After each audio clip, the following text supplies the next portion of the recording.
안녕하세요. 대배 임주성입니다. 오늘은 TSMC와 삼성전자의 격차가 벌어지고 있다라는 소식을 가지고 한번 이야기해 보도록 하겠습니다. 자, 시장 점유율 변화와 최근 두 업체의 이슈상 이러한 객관적인 부분들로 확인을 해서 실질적으로 차이가 벌어지고 있는지 한번 확인해 보도록 할 거고요. 실질적으로 벌어지고 있다라고 봤었을 때 그 벌어진 격차를 줄이기 위해서는 특별한 차별점이 있어야 된다라고 생각이 드는데 그 부분은 결국에 턴키라고 생각을 하고 있습니다. 자, 여기서 턴키라는 것은 이 파운드리와 메모리 반도체의 공급부터 시작을 해가지고 첨단 패키징, 테스트까지 이러한 반도체의 모든 제조 과정을 책임을 지는 것을 턴키라고 합니다. 자, 삼성전자의 파운드리 사업부가 23년도 초반부터 해서 반도체 턴키를 서비스를 제공하기 시작을 했는데요. 자, 여기와 관련된 내용들을 오늘 하나씩 살펴보도록 제가 하겠습니다. 21년도 3분기부터 해가지고 24년도 1분기까지 파운드리 시장 점유율 변화 데이터를 가지고 와 봤습니다.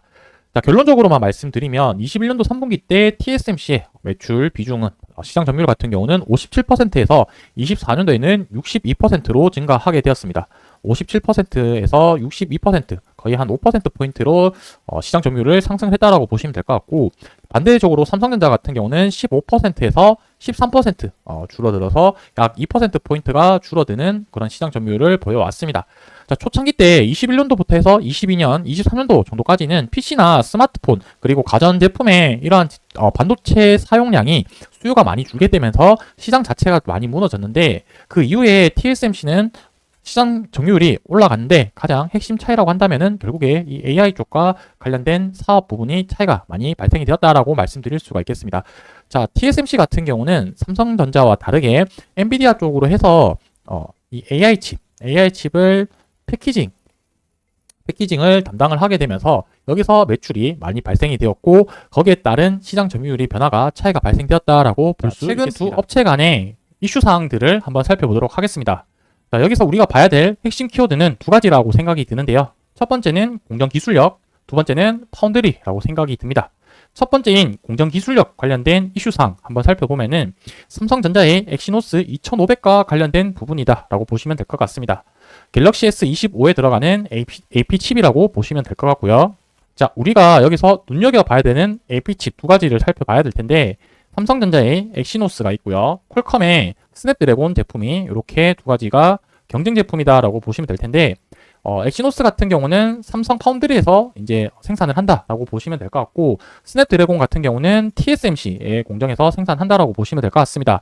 자, 여기서 삼성전자의 3나노 공정인 GA 공정이라고 보시면 될 것 같고, TSMC 같은 경우는 3나노에 이전 공정의 기술을 썼던 핀팩 공정을 사용을 하게 되었는데, 결국에 이 삼성전자의 엑시노스 2500 같은 경우는 GA 공정의 수율 이슈 때문에 아마 전량으로 스냅드래곤 제품을 사용할 것이다 라는 게 지금 현재 시장 상황에서의 보고 있는 상황이다 라고 봐주시면 될 것 같습니다.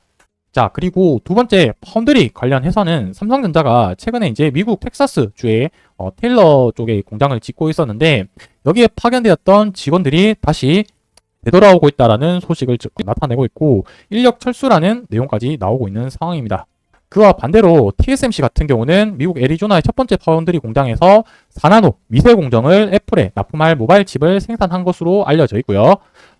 그리고 추가적으로 대만 남부 쪽에서도 2나노 공정의 1, 2 공정 공장도 내년 중에 가동할 거다라는 이런 입장 차이가 있는 최근의 이슈 사항이라고 보시면 될 것 같습니다.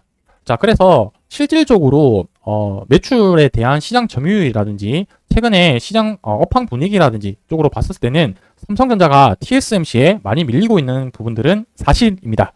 자, 그렇기에 이러한 격차가 벌어진 부분들에 대해서 격차를 조금이라도 줄이기 위해서는 TSMC가 가지고 있지 못한 삼성전자만에 가지고 있는 특별한 차별점을 강조를 해야 되는데, 그 기술이 저는 결국에 턴키라고 생각을 하고 있습니다.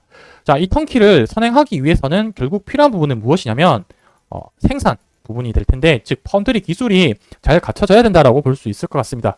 자, 여기서 우리가 삼성전자가 TSMC를 넘기기 위해서는 두 가지 기술이 좀 필요하다라고 생각이 드는데, 첫 번째는 패키징 관련된 기술이라고 볼 수 있을 것 같고요. 두 번째는 공정 관련된 앞서 봤던 GA 공정, 이렇게 두 가지 부분을 극복해야 된다라고 볼 수 있겠습니다. 자, 최근에 TSMC가 매출이 급격하게 늘었던 부분들도 이제 엔비디아 쪽으로 하는 이 코어스 패키징 때문이라고 볼 수 있을 텐데, 이 코어스 패키징이라는 것은 결국에 칩온, 웨이폰, 서브스트랙트라고 해가지고 2.5D 패키징이라고 보시면 될 것 같습니다. 이 AI 칩을 만드는 패키징 기술 때문에 TSMC가 매출이 늘어났는데 삼성전자도 iCube라는 이런 패키징 기술을 가지고 있기 때문에 이 부분이 얼마나 상용화가 잘 되어서 TSMC의 매출을 따라잡을 수 있을지가 하나의 관전 포인트라고 생각이 들고요.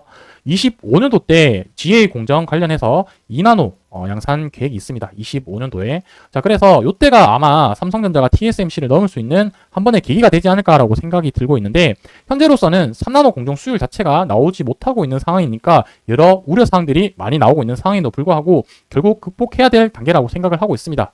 자, 그래서 삼성전자가 일본 AI 기업의 2나노 기반의 AI 가속기를 수주했다라는 소식들이 나오고 있는데 PFN의 AI 가속기 반도체를 2나노 공정 기반으로 양산하고 앞서 봤던 2.5D 패키징 관련한 iCube 이쪽으로 해서 패키징까지 기술을 제공을 한다라고 적혀져 있습니다. 결국에 이 생산부터 해서 패키징, 검사까지 이 전반적으로 전체적인 기술을 갖추고 있는 이 삼성전자 파운드리의 턴키 기술이 결국에 TSMC에 넘을 수 있는 차별점이라고 생각이 드는데 이 부분들을 앞으로 우리가 잘 주목하면서 삼성전자가 잘 극복할 수 있을지 지켜보면 좋을 것 같습니다. 자, 여기와 관련된 소식들을 계속 저희 대기업에서 정보를 전달 드릴 테니까 계속 오셔서 시청해 주시면 감사하겠습니다.